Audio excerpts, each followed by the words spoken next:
हर गंगे हे भागीरथी हे गंगे, हर गंगे हर गंगे हे भागीरथी हे गंगे। सभी को नमस्कार। मैं डॉक्टर सूर्या सिंह हूँ। मैं लखनऊ की रहने वाली हूँ। उत्तर प्रदेश मेडिकल काउंसिल में पिछले 10 वर्षों से मैं काम कर रही हूँ।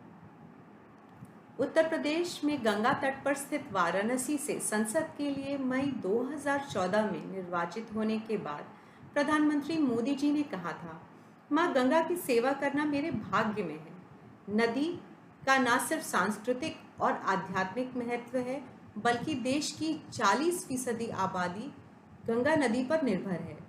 2014 में ही न्यूयॉर्क में मैडिसन स्क्वायर गार्डन में भारतीय समुदाय को संबोधित करते हुए प्रधानमंत्री जी ने कहा था, अगर हम इसे साफ करने में सक्षम हो गए तो यह देश की 40% आबादी के लिए एक बड़ी मदद साबित होगी। अतः गंगा की सफाई एक आर्थिक एजेंडा भी है। इस सोच को कार्यान्वित करने के लिए सरकार ने गंगा नदी के प्रदूषण को समाप्त करने और इसे पुनर्जीवित करने के लिए नमामि गंगे नामक एक एकीकृत गंगा संरक्षण मिशन का शुभारंभ किया। इसके तहत जल शक्ति मंत्रालय के पहले गंगा आमंत्रण अभियान का शुभारंभ किया गया। जल शक्ति मंत्रालय के 34 दिन के इस अभियान का आरंभ 10 अक्टूबर 2019 को हुआ था। उत्तराखंड के देवप्रयाग से अभियान शुरू होकर उत्तर प्रदेश, झारखंड और बिहार होते हुए पश्चिम बंगाल तक चला।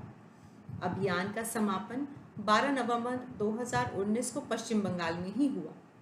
नमामि गंगे प्रोजेक्ट के तहत हुए इस अभियान का उद्देश्य स्वच्छ गंगा मिशन से देश भर के लोगों को जोड़ने और जागरूकता फैलाने का था।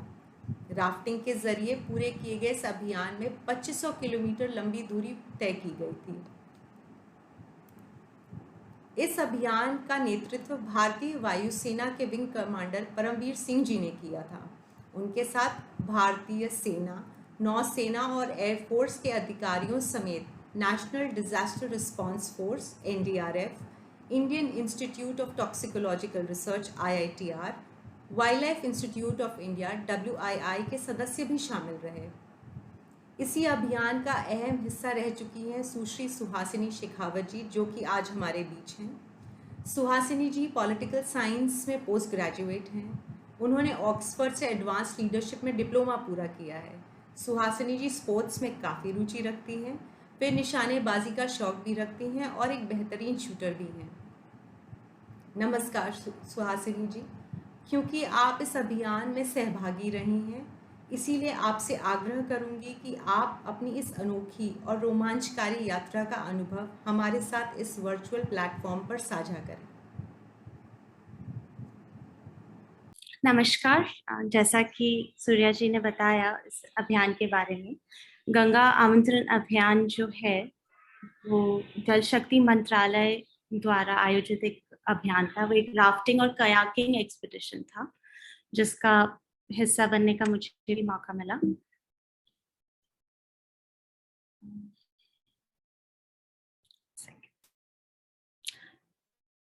इस अभियान का नेतृत्व जो है वो एयरफोर्स के विंग कमांडर श्री परमवीर सिंह जी कर रहे थे।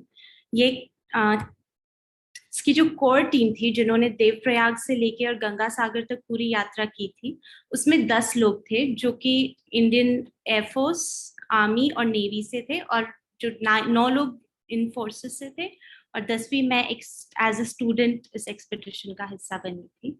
ये एक 2600 किलोमीटर लंबा एक्सपीडिशन था और 5 राज्य जिनसे माँ गंगा बहती है, उत्तराखंड, उत्तर प्रदेश, बिहार, झारखंड और वेस्ट बंगाल, हमने 5 को कवर करते हुए यात्रा पूरी की। इस यात्रा को पूरी करने में हमें 34 दिन लगे 30, और हमने वाटर सैंपल्स, पूरे एक्सपीडिशन में 135 वाटर सैंपल्स कलेक्ट किए थे।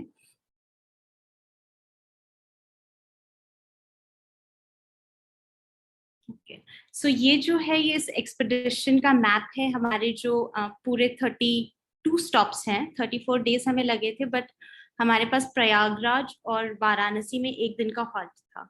So this is the map जहां हमने स्टॉप करते हुए हमने पूरा एक्सपेडिशन किया है। इस एक्सपेडिशन का जो ड्यूरेशन था, इस एक्सपेडिशन को 7 अक्टूबर को माननीय जल शक्ति मंत्री श्री गजेंद्र सिंह शेखावत जी ने नई दिल्ली से फ्लैग ऑफ किया था, और एक्सपेडिशन कमेंस हुआ था देवप्रयाग से 10 अक्टूबर 2019 को। 12 नवंबर को एक्सपेडिशन कल्मिनेट हुआ था बकाली बीच, जो कि गंगा सागर से भी आगे है, फ्रेजरगंज में, वहां पे।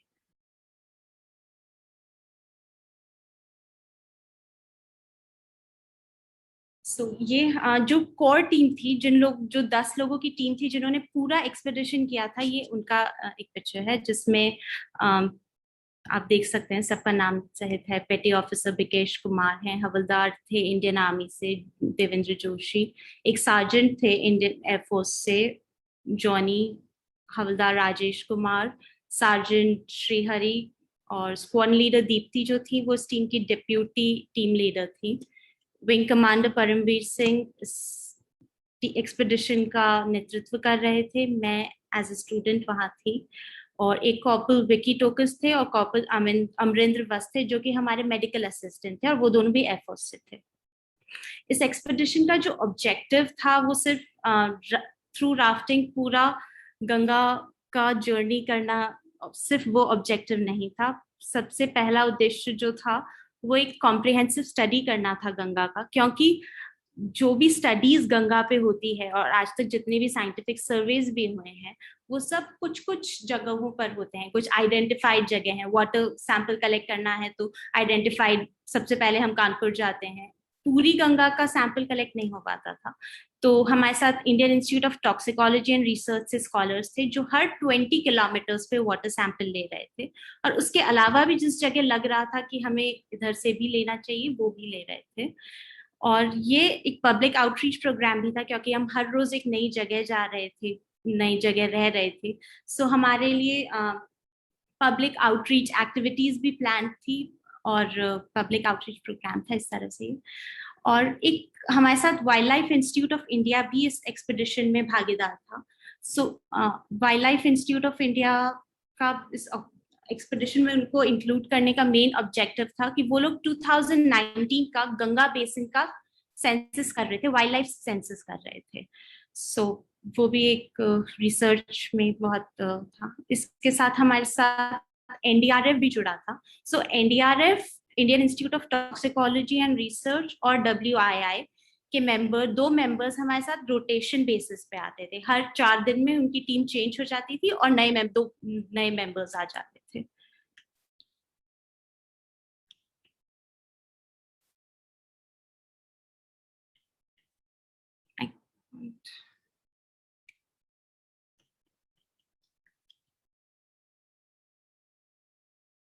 ओके, तो द कैंपेन जो था हमारा, जैसे कि अब मैंने बताया कि हमारे लिए public awareness, public outreach activities plan थी। सो उसी में एक बाल गंगा मेला था जो एक स्टूडेंट्स के साथ ऑर्गेनाइज किया जाता था। तो जब भी हम वहाँ जिस जगह हम पहुंचने वाले थे, NMCG और गंगा के जितने गंगा मंच जो है वो सब लोग वहाँ पे स्टूडेंट्स को एंगेज करके रखते थे, NGOs को एंगेज करके रखते थे। उनके लिए एक्टिविटीज होती थी, कलरिंग कॉम्पिटिशन्स, आर्टिकल ऐसे writing competition, debate competitions. Ganga को क्लेanलीनेस, गंगा की क्लेanलीनेस के लिए, गंगा को कंजर्वेशन के लिए इस थीम पे बहुत सारी एक्टिविटीज बच्चों के लिए ऑर्गेनाइज की जाती थी।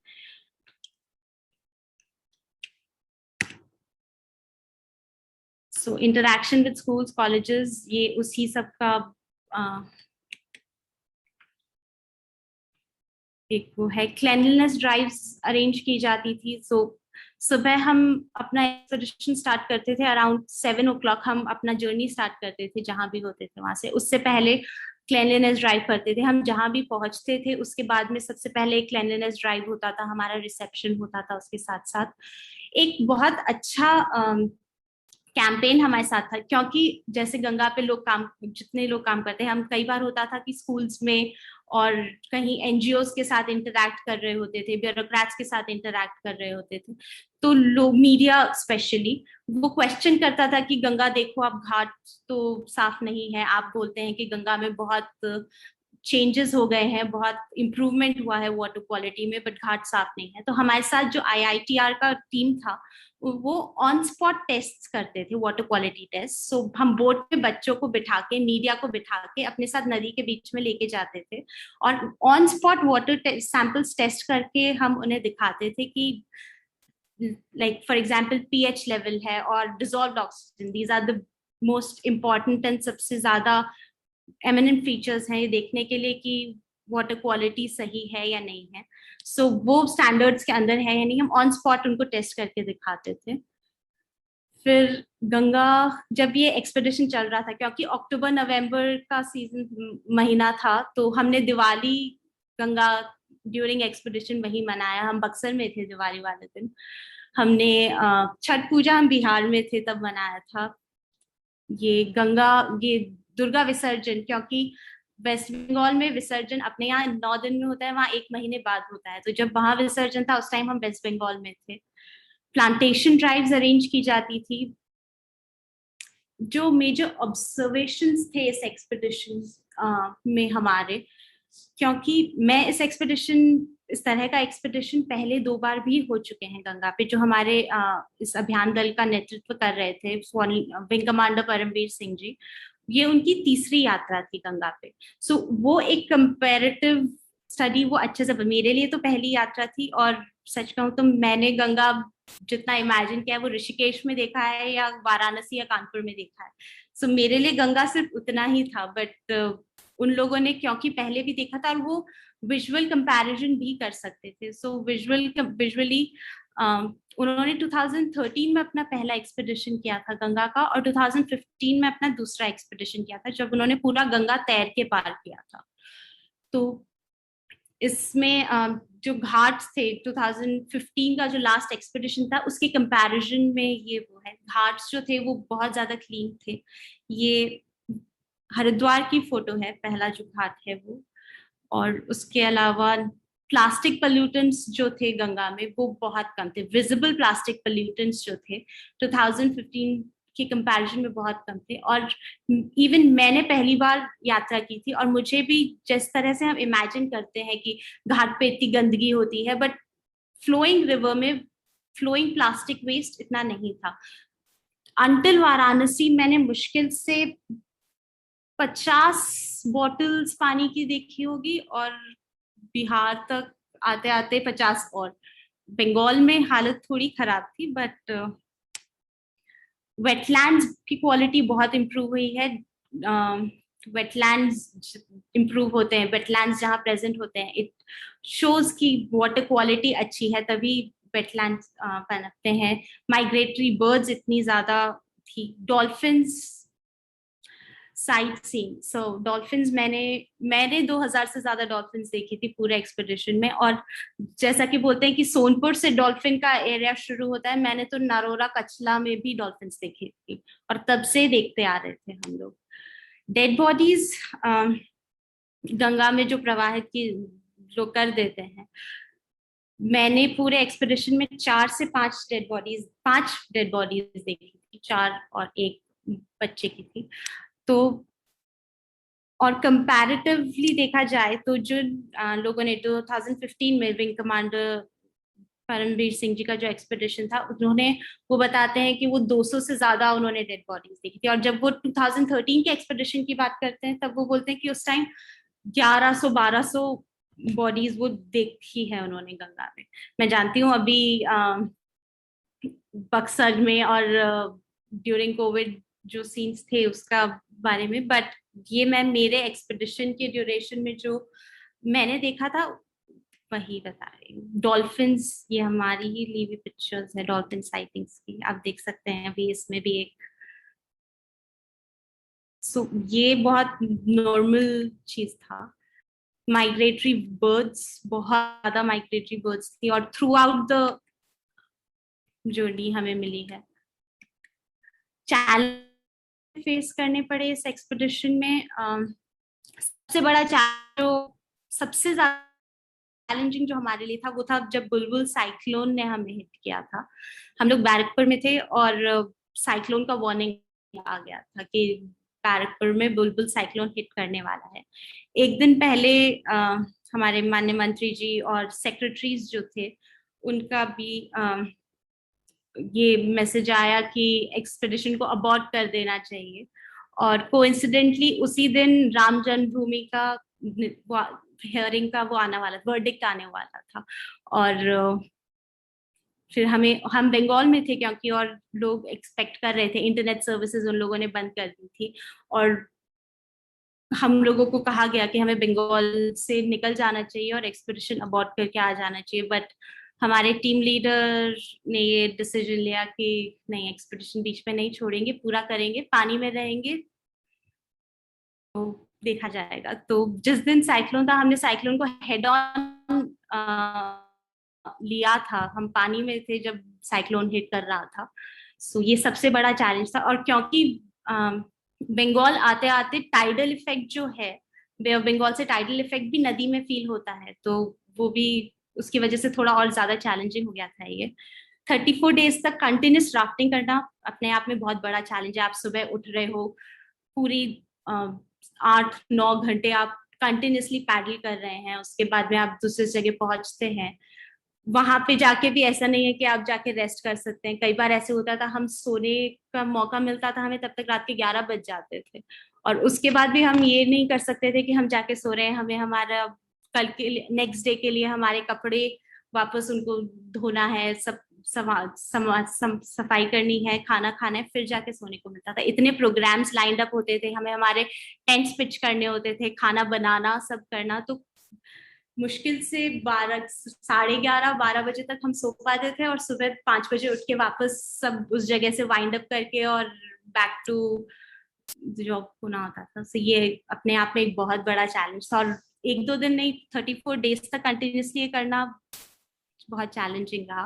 रैपिड्स, गंगा में ग्रेड 5 सबसे बड़ा रैपिड है जो जिसे द वॉल कहा जाता है। सो ग्रेड 5 तक के रैपिड से 2 वो सिर्फ उत्तराखंड स्ट्रेच तक था ये चैलेंज हमारे लिए चैलेंज था। और वाइल्ड लाइफ हमें एनकाउंटर करने को मिली। कई बार उत्तर प्रदेश आते आते कई बार ऐसा हुआ कि क्योंकि हमने ये एक्सपेडिशन अक्टूबर-नवंबर में किया था, वाटर लेवल नीचे कम होता है उस टाइम नदी में। कई बार बहुत शैलो स्ट्रेचेस थे, राफ्ट नहीं कर पाते थे, हमें उसको ड्रैग करके ले जाना पड़ता था। सो ये एक चैलेंज था।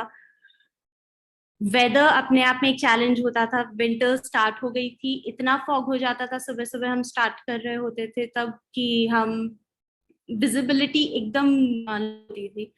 लाइक ये जिस दिन की पिक्चर है उसी दिन की बात है कि हम राफ्ट कर रहे थे, हमें पता नहीं था कि आगे एक राफ्ट चलती थी। ये एक कयाक है, ये एक राफ्टिंग और कयाकिंग एक्सपीडिशन था। मैंने पूरा एक्सपीडिशन इस कयाक में किया था। सो हमारे आगे एक राफ्ट होती थी जो कि हमें वार्न करती थी अगर कोई वाइल्ड लाइफ है, कोई घड़ियाल है, क्योंकि वो बहुत नॉर्मल चीज थी। तो कई रास्ता बताने के लिए भी वो हमारे साथ आगे चलते थे। बट कई बार ऐसा हुआ कि इसी दिन की हमें दिख ही नहीं रहा था, आगे विजिबिलिटी इतना लो था कि हमें वो राफ्ट ही नहीं दिखी। एंड इसी दिन हमने पहला स्पॉट किया था। ऐसे लग रहा था कि कोई पेड़ का ट्रंक पड़ा है, तो वहीं बीच में थक गए थे, चलो इस आइलैंड पे चलते हैं, यहाँ अपना कयाक लगाते हैं, थोड़ी देर ब्रेक लेते हैं। हमारे पास थोड़ा ब्रेकफास्ट पैक्ड होता था, वहीं बैठ के सब खा लेते हैं। बट जैसे ही हम पास गए और हमें रियलाइज हुआ, we were like just 5-6 metre दूर घड़ियाल से हम थे और हमें रियलाइज हुआ कि ये पेड़ का ट्रंक नहीं है, ये घड़ियाल है। एंड कयाक में आप इतना हड़बड़ी में काम नहीं कर सकते हो, आपको आराम से वापस बैलेंस बनाते हुए, बिना पैनिक किए हुए मैनुअली उसको लेके जाना, वो काफी चैलेंजिंग था। फिशिंग नेट्स इतने होते थे हम, और ऊपर से जैसे इस पिक्चर में तो दिख रहे हैं विजिबल, कई बार होता था लोग फिशिंग नेट्स डाल देते हैं और हमारी राफ्ट नेट्स के अंदर फंस जाती थी और फिर वो उसको नॉर्मली नहीं निकाल सकते, वो पूरा नेट कटता था। और कई बार नेट का साइज होता था 60-60 मीटर लंबे नेट्स, तो उनको पूरे को काटना फिर उसमें से निकलना, ये एक बहुत बड़ा चैलेंज रहा है हमारे लिए। वाइल्ड लाइफ, घड़ियाल, बहुत normal sighting. Snakes, water snakes, कई बार हम पानी में स्विम कर रहे होते थे और पता लगता था कि पास में से सांप जा रहा है। पैडल के साथ कई बार राफ्टिंग करते करते आपने पैडल अंदर डाला और पैडल के ऊपर सांप आ गया, तो ये भी एक स्टिंग होती है। जैसे ओशन में स्टिंग होती है, वैसे गंगा में भी स्टिंग होती है।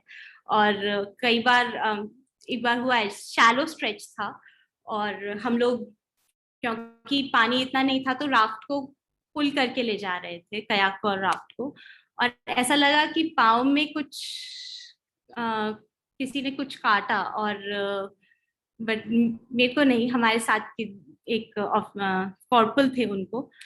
एंड फिर देखा तो पता लगा कि वो एक गैंजेटिक स्टिंगरे थी जिसने उन्हें काटा था। और फिर उसके बाद उनका ट्रीटमेंट अलग से, थैंकफुली हमारे साथ एक मेडिकल असिस्टेंट थे एयरफोर्स से।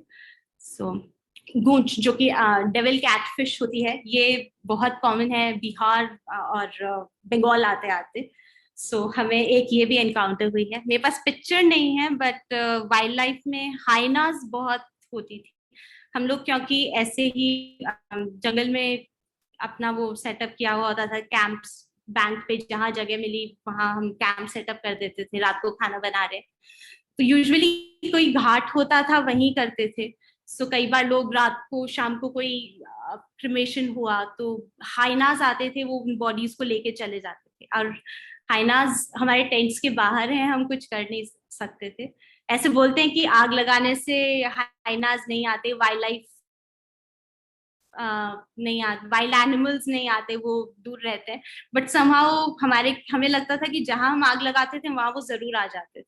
सो वो एक बहुत बड़ा चैलेंज था। और हम टेंट से बाहर नहीं निकल सकते थे। कई बार होता था हमारा खाना पड़ा है, हाइनास वहां घूम रहे हैं, तो हम वेट करते थे कि अब वो कब जाएंगे और फिर हम बाहर निकले।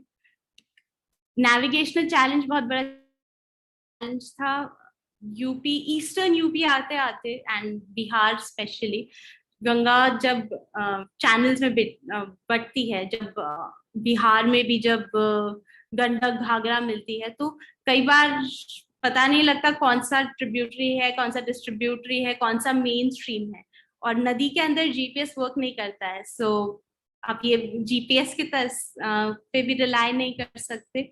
और कई बार ऐसा हुआ है कि हमने गलत चैनल ले लिया, जो एक डेड एंड, और हमने 6-6 किलोमीटर पैडल करके हम गए, फिर हमें रियलाइज हुआ कि ये तो डेड एंड है। और फिर हम वापस पैडल करके अपस्ट्रीम ऊपर आ रहे होते थे और फिर बाद में मेन चैनल ढूंढ के उसमें जाते थे। सो नेविगेशनल चैलेंज बहुत बड़ा चैलेंज रहा है हमारे लिए।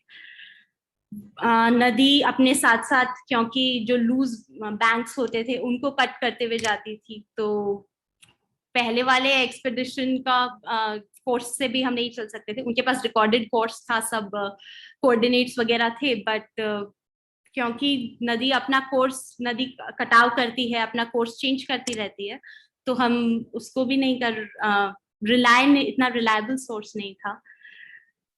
ये ईस्टर्न यूपी का पिक्चर है, बिहार आते आते, सैंड माइनिंग माफिया। एंड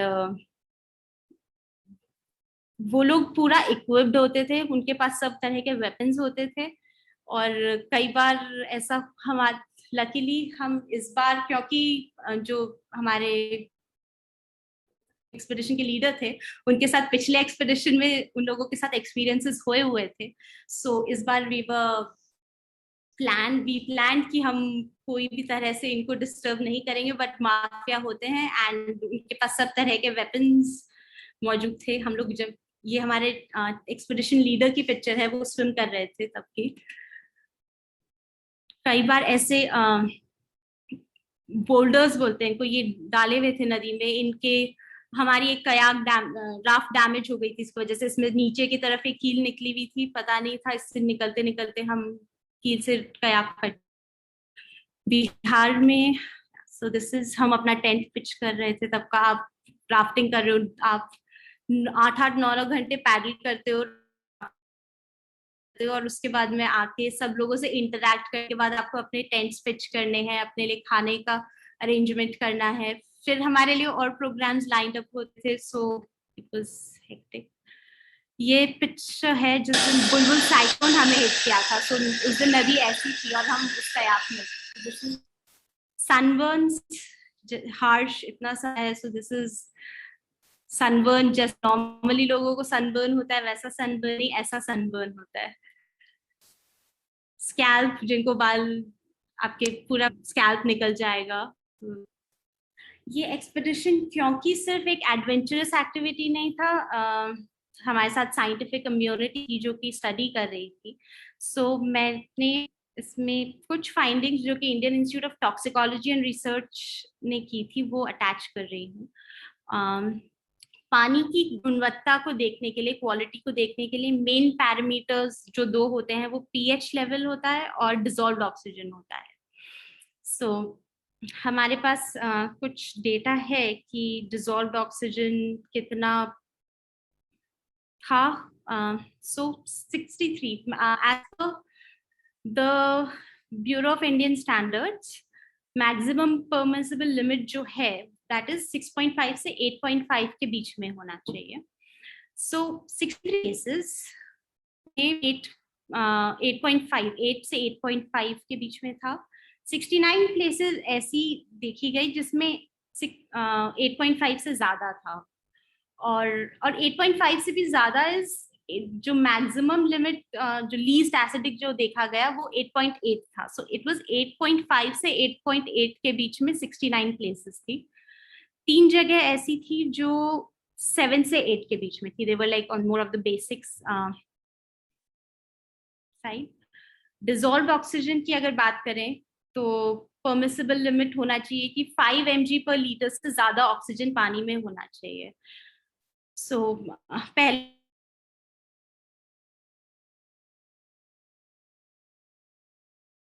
में डेटा कलेक्ट कर रहे थे क्योंकि, तो ये डेटा जो है ये 10 mg पर लीटर एक जगह थी, वो मैंने आपको बता दिया। ऋषिकेश, जब हम देवप्रयाग से रवाना हुए थे तब उस फर्स्ट प्लेस का ये डेटा है, और वहां पे dissolved oxygen 10 mg per litre था। 8 से 9 mg पर लीटर 27 जगहों पर था, और less than 5 more than 5 metre होना 5 mg पर लीटर होना चाहिए। Less than 5 mg per litre सिर्फ 3 जगहों पर था।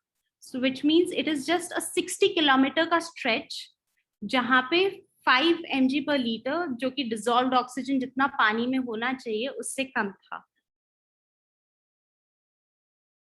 जो सबसे बड़ा अचीवमेंट देखा जाता है, सो एक गंगा एक्शन प्लान आया था 2013 में, जब माननीय मोदी जी हमारे प्रधानमंत्री बने उससे पहले, जिसका ये कहना था कि गंगा का 600 किलोमीटर्स का एरिया जो है वो इकोलॉजिकली डेड है, उसमें कोई भी तरह का लाइफ जो है वो नहीं पनप सकता है और ना रह सकता है, सस्टेन भी नहीं कर सकता है। अगर आप बाहर से भी कोशिश करें तो कुछ सस्टेन नहीं कर सकता है, वो डिसॉल्व्ड ऑक्सीजन के पैरामीटर से भी वो नहीं है।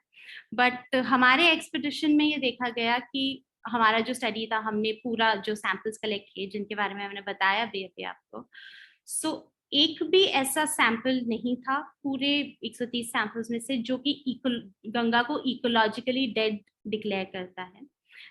10 ऐसे सैंपल्स थे जो कि इकोलॉजिकली फ्रेजाइल जोन में डालते हैं। मैंने अभी बताया 3 सैंपल्स थे जो कि 5 से 6 के बीच में जहाँ पे हमारा डिसॉल्व्ड ऑक्सीजन था, सो वो 3 जगह थी, और उसके अलावा ऐसे 7 सैंपल्स और थे जो कि गंगा को इकोलॉजिकली फ्रेजाइल जोन में डालते हैं। बट एक भी ऐसा सैंपल नहीं था जो गंगा को इकोलॉजिकली डेड कह सके।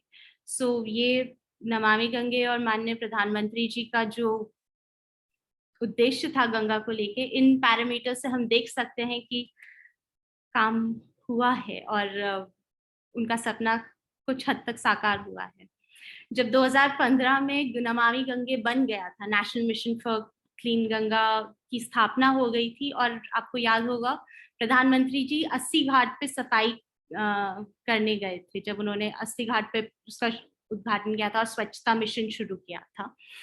तो उस दिन का जो कोलिफॉर्म, फीकल कोलिफॉर्म लेवल होता है, उस दिन का 80 घाट पे फीकल कोलिफॉर्म लेवल जो देखा गया था वो 80,000 था, और इन कंपैरिजन टू जब हमने एक्सपेडिशन किया था, हम वाराणसी पहुंचे थे। हम वाराणसी 23 अक्टूबर 2019 को थे। सो ये सैंपल 23 अक्टूबर का है 2019 in comparison to 2015।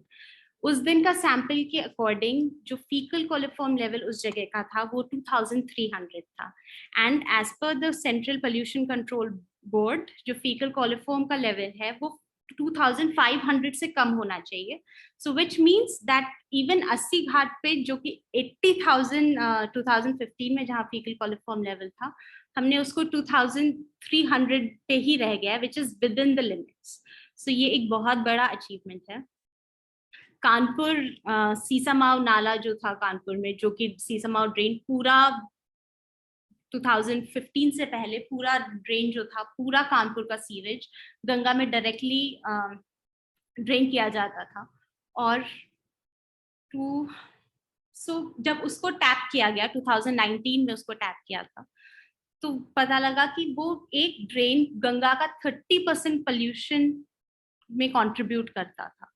So that was one drain जो 30% पोल्यूशन कंट्रीब्यूट करता था। और जब से उसको ड्रेन को टैप किया गया, आप लोगों को याद, अगर कोई 2014-15 के आसपास कानपुर गए होंगे तो उनको ध्यान होगा कि कानपुर में गंगा कैसी दिखती थी। बट आउट ऑफ 29 सैंपल्स जो हमने कानपुर से वाराणसी के बीच में लिए थे, उसमें से 20 सैंपल्स का वाटर क्वालिटी जो था वो सूटेबल फॉर बेदिंग था। 9 सैंपल्स अभी भी हैं जो सूटेबल फॉर बेदिंग नहीं था, बट 20 सैंपल्स, 29 में से 20 सैंपल्स सूटेबल फॉर बेदिंग भी गंगा को बता रहे थे। तो even that is a very big achievement. कुछ कंक्लूड करने से पहले कुछ हाइलाइट्स इस एक्सपेडिशन के। इस एक्सपेडिशन में हमको जहाँ जहाँ हम जा रहे थे, कुछ MLAs, वी हैड 8 MLAs जिन्होंने हमें अपनी अपनी कॉन्स्टिट्यूएंसी में, कई बार हम जिनकी कॉन्स्टिट्यूएंसी में गए उन्होंने हमें रिसीव किया, हमारा रिसेप्शन हुआ। 2 जगह पे मेयर्स ने हमें अटेंड किया। 10 मिनिस्टर्स और मेंबर्स ऑफ पार्लियामेंट थे। जब हम उनकी कॉन्स्टिट्यूएंसी में पहुंचे तब उन्होंने हमें रिसीव किया था। 18 NGOs ने हमारे साथ पार्टिसिपेट किया था। 88 ब्यूरोक्रेट्स ने हम इस एक्सपेडिशन का, जब भी हम जिस जगह पहुंचे तो उन्होंने हमें रिसीव किया और इस अभियान का हिस्सा बने। और मैं बहुत खुशी से कहती हूँ कि जिन 34 जगहों पर हम, हर 34 डेज पर हम, जो हमारी जर्नी थी, और जिन 32 जगहों पर हम रुके थे, उन सब जगहों के जो डिस्ट्रिक्ट कलेक्टर्स थे और डिस्ट्रिक्ट कमिश्नर्स थे, एंड झारखंड में डिस्ट्रिक्ट कलेक्टर की जगह जो डिस्ट्रिक्ट फॉरेस्ट ऑफिशियल्स थे, वो इस अभियान का रिसीव करने के लिए और हमारे को और ज्यादा लोगों से इंटरैक्ट करवाने के लिए, और वो सब उन्होंने ही अरेंज किया था, और वो सब भी इस अभियान का हिस्सा बने थे। पूरे एक्सपेडिशन में 57 स्कूल्स और कॉलेजेस ने पार्ट किया। ये सिर्फ बिहार तक का डेटा है, क्योंकि बंगाल आते आते वेस्ट बंगाल गवर्नमेंट ने इस एक्सपेडिशन को बॉयकॉट कर दिया था, और उन्होंने ना कोई जो गवर्नमेंट की तरफ से जो सपोर्ट हमें मिलना था, जल शक्ति मंत्रालय से हर स्टेट को एक फंड दिया गया था इस एक्सपेडिशन को कोऑर्डिनेट करने के लिए, बट बंगाल गवर्नमेंट ने इसको क्योंकि डिनाई कर दिया था, सेंट्रल गवर्नमेंट का स्कीम था, वो वैसे भी उसमें इतना वो नहीं कर रहे थे, सपोर्ट नहीं कर रहे थे बंगाल गवर्नमेंट ने। ये सिर्फ बंगाल से पहले तक का, झारखंड तक का डेटा है। Indian army, Indian air force, Indian navy, उनका हमें बहुत सपोर्ट था। नेवी का सपोर्ट हमें बंगाल में लेना पड़ा था, and even air force and army, क्योंकि स्पेशली बंगाल में, क्योंकि हमारे पास और कोई एजेंसी नहीं थी जिनसे हम कोऑर्डिनेट कर सकें। और जैसा मैंने बताया, जब हम बैरकपुर पहुंचे तब साइक्लोन था, ड्यूरिंग दोस टाइम हमें इंडियन ट्राई सर्विसेज ने बहुत हेल्प किया। इस पूरे एक्सपेडिशन का जो रीच था, 274 न्यूज़पेपर आर्टिकल्स पब्लिश हुए थे, एंड इंडिया के 20 स्टेट्स ने उसे कवर किया था, और 26 कंट्रीज ने इस एक्सपेडिशन को फॉलो किया था। एंड जो हमारा टोटल रीच था इस एक्सपेडिशन का, हमने डायरेक्टली 2 लाख लोगों को हम लोगों ने लोगों से बात की थी, लोगों से इंटरेक्ट किया था, 2 लाख लोगों से, और ओवर 100 मिलियन व्यूज जो हमारे न्यूज क्लिपिंग्स थी और जो आर्टिकल्स थे उनकी व्यूअरशिप को जब हमने निकाला तब ओवर 100 मिलियन व्यूज हमें इस एक्सपीडिशन के लिए मिले थे. So that again is a very big number. And that's it. Thank you. तो प्रेजेंटेशन काफी डिटेल्ड थी और वैसे क्वेश्चंस आने नहीं चाहिए, बट क्योंकि रिसेंटली मैंने अभी मरीन लाइफ के बारे में एक डॉक्यूमेंट्री देखी है, तो जो डॉल्फिन्स आपको मिली थी वो उनकी क्या टाइप थी, और मतलब उनके बारे में मतलब आपको उनके पास मतलब क्योंकि रिसेंटली भी रिसर्च आई है कि फिशिंग नेट्स की वजह से डॉल्फिन्स की काफी डेथ हो रही है, बाय कैच में वो मर रही है, तो आपने कौन सी टाइप देखी थी डॉल्फिन की? ये मेरा क्वेश्चन था. I'm sorry, but इसका आंसर टाइप के बारे में मैं नहीं बता सकती. डॉल्फिन मैंने देखी थी, ये अच्छा. I am not someone who's from the wildlife, but biological background. but जैसा आपने कहा कि बाय कैच की वजह से डॉल्फिन्स की डेथ होती है बहुत. हम लोग क्योंकि राफ्ट करके जा रहे थे और कई बार ऐसे होता था कि कहीं हमें कोई फिशरमैन मिल जाते थे या कुछ, तो हम रुक जाते थे, हमारे लिए भी थोड़ा ब्रेक हो जाता था, उनसे इंटरेक्शन भी हो जाता था. और जब हम लोग उनसे बात करते थे तो मैंने पूरे स्ट्रेच में मुझे कोई भी ऐसा वो नहीं मिला जिन्होंने इस बात, हमने जब भी पूछा कि डॉल्फिन्स यहाँ बहुत है, वो लोग सूस बोलते हैं डॉल्फिन को वहां पे, कि सूस मारते हैं आप लोग, तो वो बोलते थे कि वो दे हैड दिस अवेयरनेस कि डॉल्फिन नहीं मारना चाहिए. And so they were very aware and educated about it. और जैसे कई लोग, क्योंकि हमारे जो एक्सपेडिशन लीडर थे, सो उनका ये तीसरा एक्सपेडिशन था and he is from Uttar Pradesh, so उनके लिए he is much aware of things. So वो बात भी करते थे, ऐसे पूछने की कोशिश भी करते थे कि उसका जो लोग पहले हंट करते थे डॉल्फिन्स को, डॉल्फिन्स का कुछ ऑयल एक्सट्रैक्ट करते हैं वो लोग, and that has a way, that's economically बहुत वो होता है. तो तब भी लोग बोलते थे कि पहले होता था बट अब सरकार ने बहुत स्ट्रिक्ट उसके वो बना लिए हैं. बाय कैच में मे बी कुछ डॉल्फिन्स की डेथ होती होगी, बट अगेन जैसा पहले 2015 में एक रिपोर्ट आया था जिसमें कहा था कि गंगा में सिर्फ 30 डॉल्फिन्स बाकी है, तो 30 तो मैंने पहली बार जब डॉल्फिन्स देखी थी तभी देख ली थी. सो 2030 से अगर 2000 मैंने देखा है तो that is a drastic increase in the number of dolphins. Bycatch होता होगा, no doubt, you can control that, but intentionally लोग नहीं हंट करते हैं, ये अवेयरनेस है. और yeah, that's it.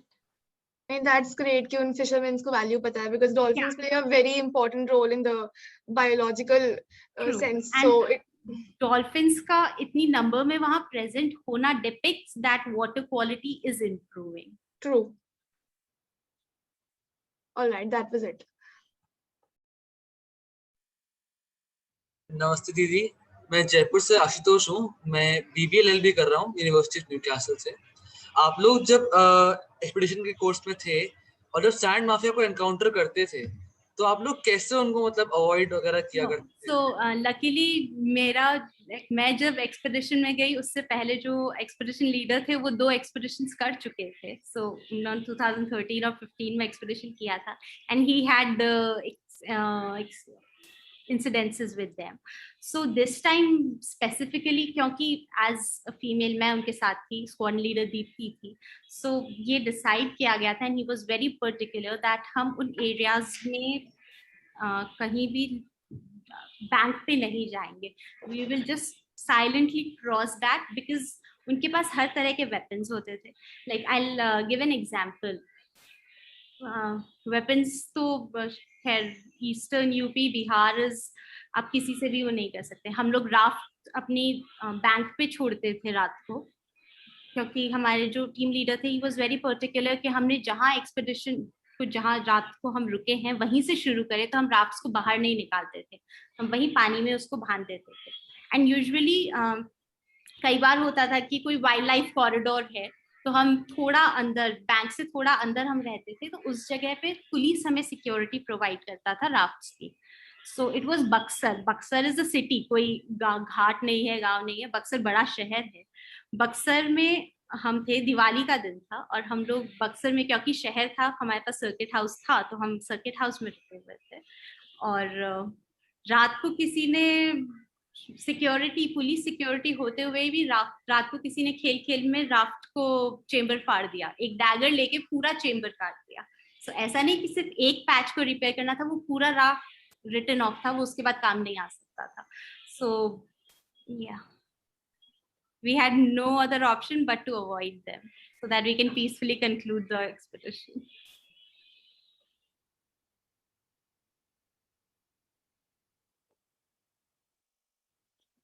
नमस्कार सभी को, मैं प्रियंका परिदा, अधिवक्ता। सुहासिनी जी से मेरा प्रश्न था कि ये एक्सपीडिशन आपके लिए पहला एक्सपीरियंस था, तो फिर ये इस एक्सपीरियंस को सरवाइव करने के लिए, क्योंकि 34 डेज ऑन वाटर और वो भी अक्टूबर का महीना, इतना सब कुछ सोचकर व्हाट इंस्पायर्ड यू और put you into that situation कि you said yes to that expedition? So I'll be honest, मैं इस एक्सपीडिशन दल का हिस्सा नहीं थी। आपने प्रेजेंटेशन के स्टार्टिंग में जो पिक्चर था वो उस एक्सपीडिशन का फ्लैगन का पिक्चर था, जो कि 7 अक्टूबर को दिल्ली में हुआ था। मैं उस दिन तक भी एक्सपीडिशन दल का हिस्सा नहीं थी, मैंने फ्लैगन अटेंड भी नहीं किया था, क्योंकि माननीय जल शक्ति मंत्री वो खुद पहला लेग जो था देवप्रयाग से ऋषिकेश का, वो खुद पार्टिसिपेट करने जा रहे थे। And as someone who is very keen in adventure and sports, तो मुझे लगा कि इस एक स्ट्रेच में तो मैं भी कर सकती हूँ। तो मैं घर से एक दिन के ही सामान कपड़े लेके गई थी, और मैं जब गई थी तब भी मेरा यही प्लान था कि मैं एक दिन के लिए ही इस एक्सपीडिशन में जाऊंगी। तो जब दिल्ली 7-8 को हमने जो एक्सपीडिशन लीडर थे, तो मैंने उनको कॉल किया था पूछने के लिए कि मुझे क्या क्या चीज़ों की आवश्यकता रहेगी इस एक्सपीडिशन में।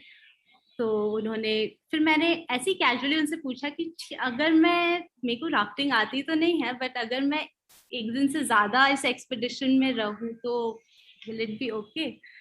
क्योंकि वो उस टाइम NJMC के साथ डेपुटेशन पे थे। तो और अब मिनिस्टर की डॉटर ने फोन करके बोला है कि मैं एक्सपीडिशन में एक दिन से ज्यादा रह सकती हूँ। ब्लंटली मुझे मना नहीं कर पाए, बट उन्होंने भी ये ठान रखा था कि वो अगर ऋषिकेश से नहीं तो मुझे हरिद्वार या गढ़मुक्तेश्वर से तो वापस भेजे देंगे। बट और मुझे भी जब मैंने उनसे पूछा था तब भी यही सोच के पूछा था कि मैं गढ़मुक्तेश्वर से वापस आ जाऊंगी, पर क्योंकि गढ़मुक्तेश्वर से दिल्ली 1.5-2 घंटे का रास्ता है, तो मैं गढ़मुक्तेश्वर से वापस आ जाऊंगी। बट समहाउ मैं वहीं रह गई। उनको लगा कि मैं कर पाऊंगी, and I started enjoying it. I was very well introduced to the sports. Nice. Hello, मेरा नाम अनन्या बंधारे, मैं दिल्ली यूनिवर्सिटी से अभी मैंने ग्रेजुएट किया है। मेरा सवाल ये है कि आपके पूरे एक्सपीडिशन में आपने सेम बोट यूज किया था या you kept switching? No, so there was a picture जिसमें मैं expedition, हम लोग एक कयाक में थे। So I did the entire expedition from Haridwar onwards. I did the entire expedition on that kayak. उससे पहले हमारे पास rafts थी, because rapids में these kayaks they don't work. For that we need a different kayak altogether. So but Haridwar onwards, Haridwar से waste Bengal तक हमने पूरा expedition उस कयाक में किया था। And this kayak is at my home, so आप दिल्ली में हैं, if you want to see you can always come and have a look at it.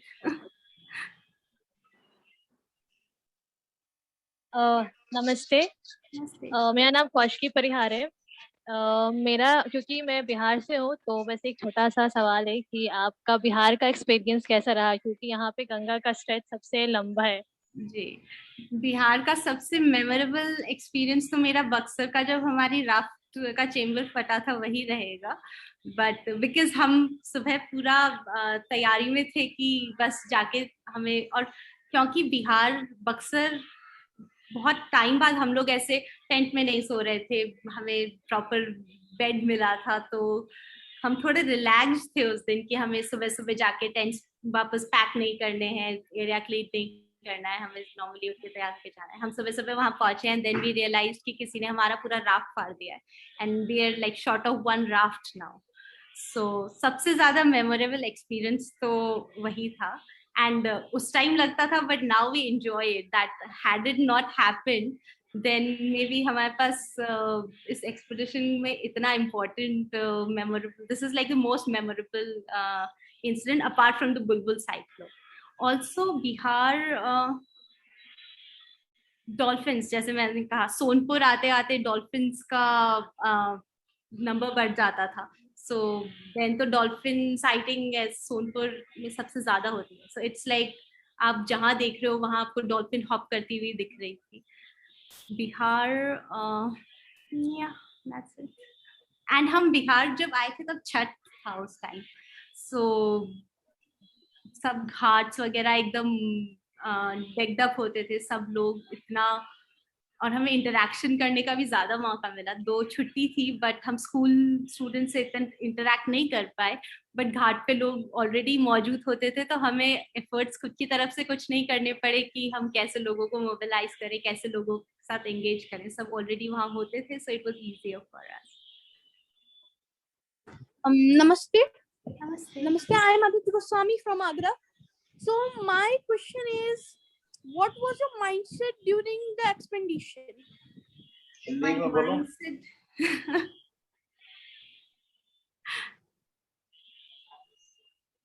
Ji, so my mindset during the expedition, so मैं राजस्थान से आती हूँ and that too western Rajasthan से आती हूँ, जहाँ Jodhpur which is a desert. And जब बात करते हैं कि जल संरक्षण की, गंगा को रेजुवेनेट करने की, तो हर कोई अपना अपना कंट्रीब्यूशन दे रहा है। मैं राजस्थान में रहते हुए, राजस्थान से बिलोंग करते हुए गंगा में कैसे कंट्रीब्यूट करूं, ये हमेशा से एक सवाल था और क्यूरियोसिटी भी रहती थी जब घर पे लोग आते थे और गंगा मंच से, विचार मंच से कोई लोग आते थे और वो सब बातें करते थे कि हम ये कर रहे हैं। कई एनजीओ के लोगों से मुलाकात होती थी, उनसे वो बताते थे कि वो क्या क्या गंगा पे कर रहे हैं। तब लगता था कि हम शायद माँ गंगा के लिए कुछ कर ही नहीं पाएंगे। तो जैसा मैंने कहा, एक्सपीडिशन पे गई थी तब तो ये सोच के गई थी कि एक एडवेंचरस एक्टिविटी है, पहले बहुत मजा आएगा, एक दिन अच्छा राफ्टिंग एक्सपीरियंस होगा। बट 3-4 दिन होते होते रियलाइज हुआ कि हम कितना बड़ा चेंज ला सकते हैं। हम जैसा मैंने रीच बताया कि हम लोगों ने 2 लाख लोगों से तो डायरेक्टली इंगेज किया, 2 लाख लोगों से डायरेक्टली बात की थी इस एक्सपीडिशन में, कैसे school students. So that was एक एडवेंचरस एक्टिविटी के थ्रू माय बिट कि मैं अगर उस पूरे एक्सपीडिशन में 2 लाख में से भी अगर 200 लोग या इवन 20 लोग भी कुछ सीख ले पाए और अपने लाइफस्टाइल में कुछ चेंज ला पाए, so that's my bit and my contribution today. नमस्कार सभी को, मेरा नाम प्लाक्षा चौहान है, मैं कक्षा 10वीं की छात्रा हूँ।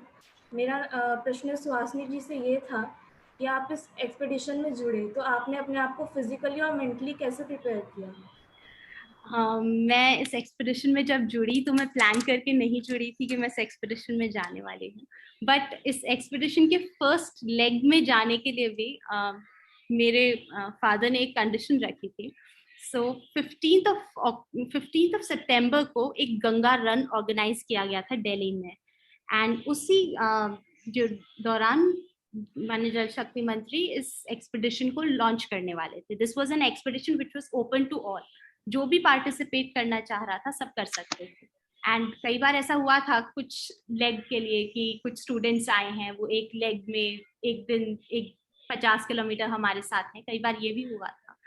दो वो राफ्ट्स में रहते थे, कयाकिंग नहीं था, बट तो मुझे बोला गया, और उसमें 3 कैटेगरीज थी, एक 5 किलोमीटर का रन, नहीं एक 3 किलोमीटर का रन था, एक 5 किलोमीटर का रन था और एक 15 किलोमीटर का रन था। और मुझे बोला गया था कि अगर आप 15 किलोमीटर रन कर लोगे तो फिर आप मेरे साथ इस एक्सपीडिशन में चल सकते हो फर्स्ट लेग के लिए, सिर्फ देवप्रयाग से ऋषिकेश वाला जो स्ट्रेच था 80 किलोमीटर्स का, उसके लिए।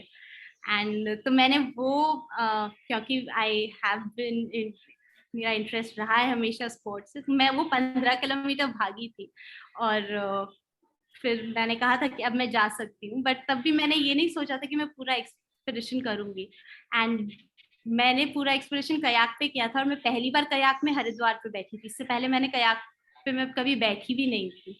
सो मेरे जब पहली बार जब हरिद्वार बड़ी जगह है, कई एनजीओ से लोग आए थे, कई ब्यूरोक्रेट्स आए थे हमें फ्लैग ऑफ करने के लिए उस दिन, तो मीडिया वहां पे मौजूद था। तो मैं विंग कमांडर परम को मैंने यही बोला था कि सर प्लीज मीडिया से आगे निकल जाए, तब जाके कयाक पलट जाए तो ठीक है, सबके सामने नहीं पलटना चाहिए। क्योंकि मेरे लिए पहला एक्सपीरियंस था कयाक में बैठना। बैलेंसिंग विद करंट्स, बैलेंसिंग एक बहुत डिफिकल्ट टास्क है।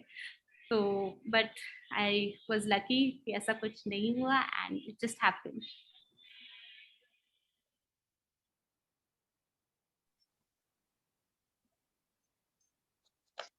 सुहासिनी जी, मेरा और एक प्रश्न था कि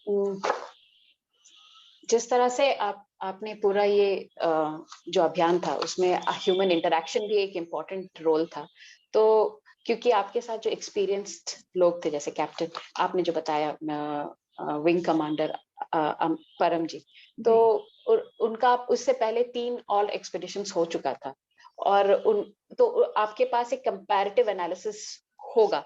तो मुझे ये बताइए कि बच्चों के साथ इंटरेक्शन और ह्यूमन के साथ इंटरेक्शन के बाद आपको क्या लगा, क्या डिफरेंस रहा?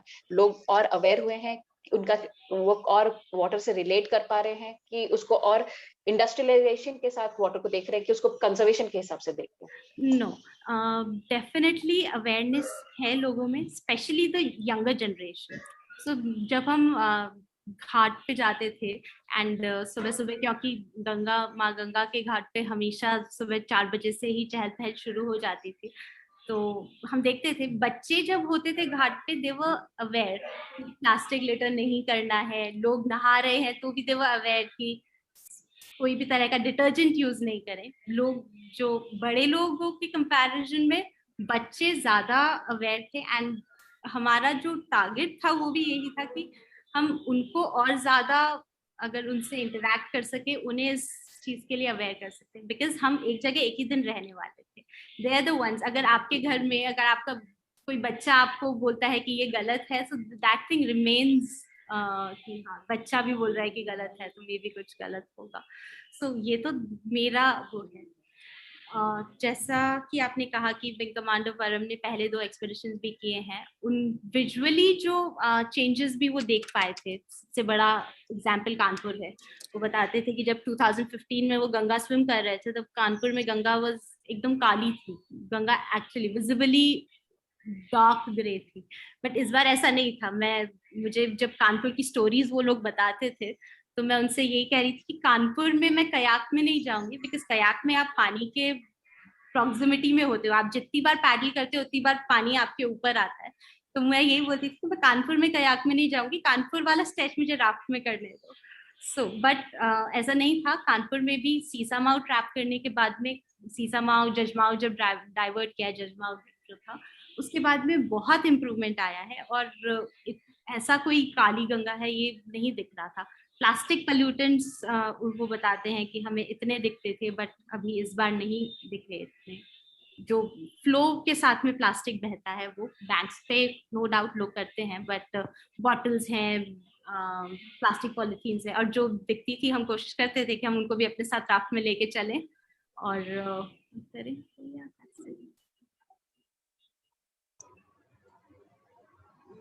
नमस्ते, मेरा नाम तन्वी भदौरिया है। मेरा क्वेश्चन है कि वहाँ पे मतलब गंगा में बहुत सारे रीजन्स ऐसे होंगे जो बहुत ज़्यादा पॉल्यूटेड होंगे। सो उस पॉल्यूशन की वजह से वहाँ की वाइल्ड लाइफ पे कोई इफेक्ट पड़ा और इट वाज सेम? नो, सो गंगा में जो भी रीजन्स ज्यादा पॉल्यूटेड थे या जो भी घाट ज्यादा पॉल्यूटेड थे, they were on the banks comparatively. पूरी गंगा के स्ट्रेच में बोलूं अगर मैं, तो they were on the banks of the biggest cities. So जो जहाँ जिस जगह बैंक पे कोई सिटी नहीं है, बड़ा शहर नहीं है, गांव नहीं है, तो वहां पे बैंक साफ मिलते थे। पर जहाँ बड़ा शहर है, जहाँ पॉपुलेशन ज्यादा है, वहाँ जो है आपको, और इट्स लाइक ऑब्वियस कि ज्यादा लोग आ रहे हैं तो pollutants भी ज्यादा आएंगे, बट और उन जगह पे सिमिलरली जैसे जहाँ पॉपुलेशन ज्यादा होगी वहाँ जो कि गंगा का एक्वेटिक लाइफ है वो ऑटोमेटिकली कम हो जाएगी, बिकॉज वो भी अपना प्राइवेसी पसंद करते हैं। सो जहाँ बोटिंग ज्यादा हो रही है, फिशरमैन है, वो उस जगह नहीं आते हैं। जैसे वाराणसी का एग्जांपल दे तो वाराणसी में आपको वाराणसी वाले स्ट्रेच में आपको कोई एज सच वाइल्ड लाइफ भी नहीं मिलती है और कोई एक्वेटिक लाइफ भी नहीं मिलती है। बट जैसे ही आप थोड़ा आगे जाते हैं, गाजीपुर पहुंचते पहुंचते वापस शुरू हो जाता है, वापस आपको मिलने लग जाता है। गाजीपुर क्योंकि छोटी जगह है कंपैरेटिवली, तो वहां घाट पे आप ड्यूरिंग, अब गाजीपुर से थोड़ा आगे जाओ तो भी आपको मिलने लगेगा। तो जहां बड़ा शहर है वहां ऑटोमेटिकली वाइल्ड लाइफ और एक्वेटिक लाइफ कम हो जाती है। Okay, thank you.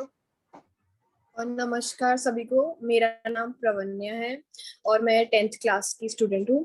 मेरा क्वेश्चन था कि जब आपकी पूरी एक्सपीडिशन थी, पूरी ड्यूरिंग बीच में आपको कभी ऐसा लगा कि आप क्विट करने का मन हो या फिर डर लग रहा हो? कॉन्ट्रास्टिंग इसके, जब हम लोग प्रयागराज में थे एंड इट वाज 19 अक्टूबर के आसपास, एंड मुझे घर से कॉल आया था कि दिवाली आ रही है, दिवाली पे तो एटलीस्ट घर आ जाओ। That was the first time मैं दिवाली पे घर पे नहीं थी। एंड बट मुझे लगता था कि अगर मैं दिवाली पे घर आऊंगी, 27th को दिवाली थी, दिवाली पे घर आऊंगी तो मैं 3-4 दिन एक्सपीडिशन मिस कर दूंगी। So I can't afford to do that. तो मैं 25th तक उसको टाल रही थी, एंड देन 25th को finally I had to tell them. मुझे कन्विंस करने के लिए कुछ मिला नहीं, so I had to tell them कि बाकी एक्सपीडिशन में टीम मेंबर्स है, उनके भी तो दिवाली है, वो भी नहीं आ रहे हैं। सो कॉन्ट्ररी मुझे तो आई वाज स्ट्रगलिंग कि मैं कुछ भी करके घर नहीं जाऊं और पूरा एक्सपीडिशन कंप्लीट कर लूं।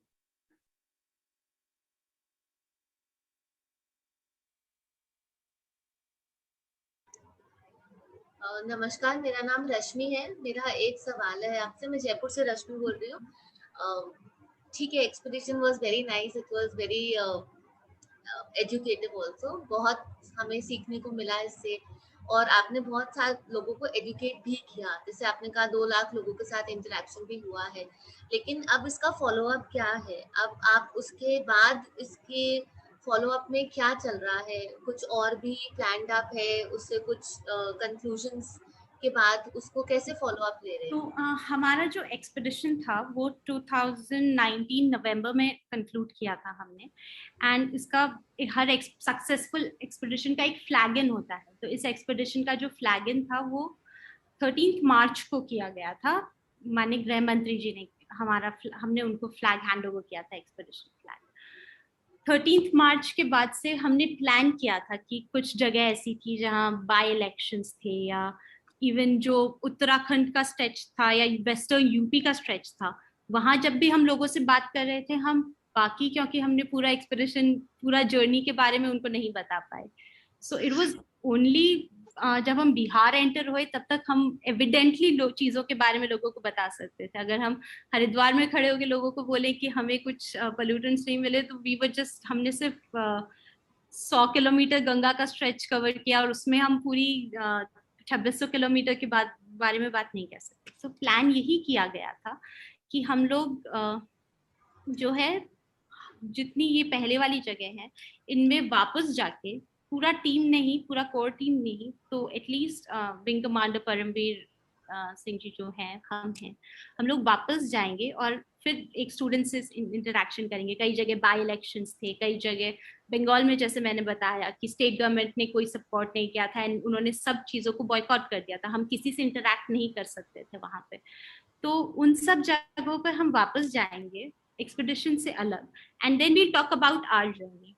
बट मार्च में लॉकडाउन हो गया था and things couldn't work the way we had planned. But wing commander Paramvir Singh ji, क्योंकि he is very well known उस पूरे लेग में, कई बार होता था हम छोटी छोटी जगह पे भी जाते थे, लोग पहचानते थे उन्हें क्योंकि उन्होंने पूरा गंगा स्विम किया था। So that was a very big thing उस टाइम, जब तो लोग उनको पहचानते थे। हम किसी के यहाँ भी अगर कहीं होते थे तो लोग बोलते थे कि 3 साल पहले आप आए थे, आप वही है ना। तो this way people knew him, and इस वजह से लोगों से उनका इंटरेक्शन था। उन्होंने अपने लेवल पे भी क्योंकि जो he is attending Norgay awardee और तो उन्होंने और वो एनएमसीजी के साथ ही अटैच्ड थे। अभी 4 महीने पहले ही वो उन्होंने वापस एयरफोर्स में रिज्यूम किया है। तब तक वो एनएमसीजी के साथ ही थे। तो उस पोर्टफोलियो के साथ वो अलग अलग स्कूल्स में और अलग अलग एनजीओज के साथ अलग अलग जगहों पर लोगों से इंटरेक्शन इसमें जूम के थ्रू और वेबिनार्स के थ्रू कर रहे थे।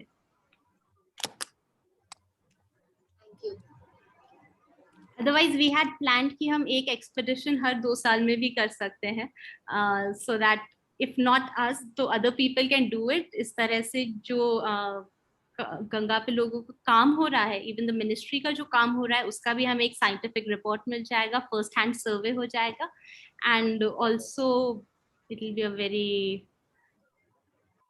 लोगों को टाइम बाय टाइम याद आता रहेगा कि हाँ ये नहीं करना है।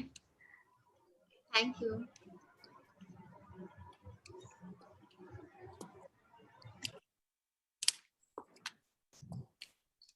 सुहासिनी जी, एक प्रश्न मैं आपसे करना चाहूंगी, एक नहीं रादर 2 प्रश्न है मेरे।